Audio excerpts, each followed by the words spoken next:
Hey everybody, today I'm going to be showing you how super quick and easy it is to install SuperATV's aluminum doors on this Can-Am Commander. So let's jump right in. The first thing we're going to do is remove all the hardware securing the factory netting to the machine.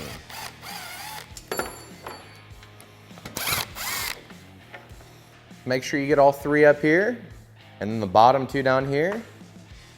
And if it's buckled in, go ahead and unbuckle it and then remove the front bolt as well. We're going to go ahead and remove the seat by reaching through the back, grabbing hold of the latch, picking up on it, and then taking the seat straight out of the machine. Then we're going to go ahead and remove the glove box from the machine. We're going to do that by opening the glove box. Then we're going to remove this top piece of plastic.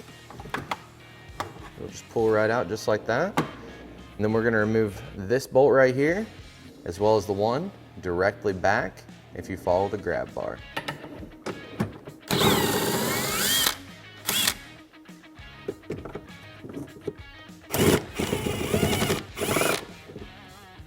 Once we remove the hardware, just grab a hold of the glove compartment, wiggle it around, and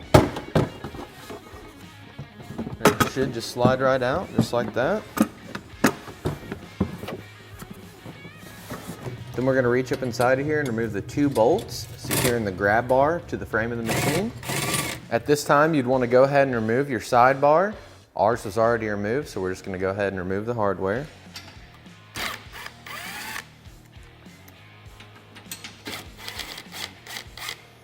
And then you'll just want to set this hardware aside because we will be reusing it. Next, you're going to want to go ahead and remove your buckle from the frame of the machine. Ours has already been removed, so we're going to go ahead and jump into the next step. We're working on the passenger side, so we're going to grab the passenger side striker bracket and striker bracket mount. Once we've done that, we're going to go ahead and grab our shoulder bolt, then our M8 lock nut, 2 M8 bolts, and 3 M8 nylock nuts. We're going to go ahead and orient the bracketry just like this, so that this flat is going to sit just like this in there, and then the bracket's going to go on the back side. And we just take 2 M8 bolts, stick them through, grab 2 M8 nylock nuts, go ahead and thread those on there. Then we're going to grab our shoulder bolt and then our lock nut, our jam nut. We're going to go ahead and thread the jam nut all the way up the threads. We're going to stick it into the bracket. We're going to grab our nylock nut, thread it on, and we'll just want to leave this loose for the time being until we know which way we need to make our adjustments. We're going to go ahead and get it installed. This hole right here is going to line up with the factory seatbelt buckle stud. These top 2 holes are going to line up with the 2 holes for the grab handle bracket. So we went ahead and got our nut started down there. Then we're going to grab 2 of our M6 bolts and M6 nylock nuts.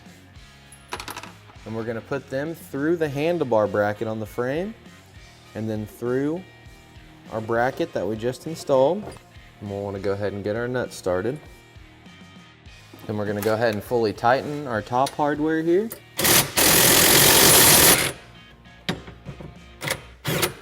Then we'll go ahead and tighten the nut that secures it to where the factory door buckle was.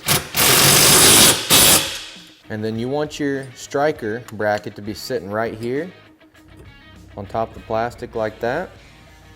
And once it is, go ahead and tighten the hardware for it.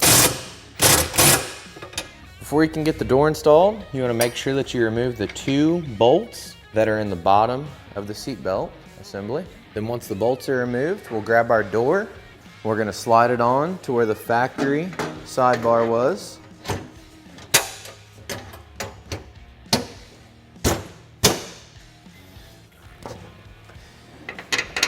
And we'll just take the factory hardware that we just removed and put it right through the bracket for the door.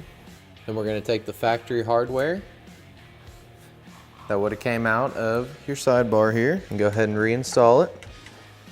Then we're going to adjust our door to where we have a little bit of a gap along the bottom. Then a lot of times if you leave your striker loose, you can go ahead and pick it up and get it kind of in place. And then just hold the door exactly where you want it. And we'll go down here and we'll tighten the bolts that we just installed. Then you just want to make sure that whenever you go to close it, it doesn't hit anything or anything like that. And this is the point to where we're going to make our adjustment on our striker. So we want our striker to line up just perfectly whenever we go to close the door.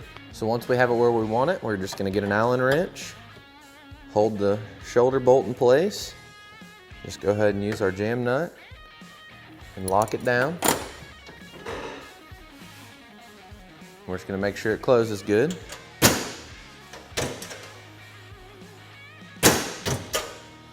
Looks like it closes and opens good. So on some machines, in order to get the striker properly aligned, you may have to cut the plastic down through here just enough so that there's clearance for the bracket as well as the striker to make contact with the door. So now we're gonna go through, repeat all the same steps for the opposite side. The driver's side removal and installation will be very similar, with one thing being different is that you'll have to remove the hardware from the steering wheel support. You're still going to attach the striker mount to the striker bracket using the M8 by 25 millimeter hardware, M8 nut, and then you'll install your striker just as you did on the passenger side. Then the striker mount will attach to the stock seatbelt hardware and the stock steering wheel support hardware. Make all your adjustments and fully tighten your hardware. And that's how super quick and easy it is to install SuperATV's aluminum doors on this Can-Am Commander. For more information on these doors or any of SuperATV's great products, feel free to give us a call at 855-743-3427 or check us out online at superatv.com. Thanks for watching, and we'll catch you next time.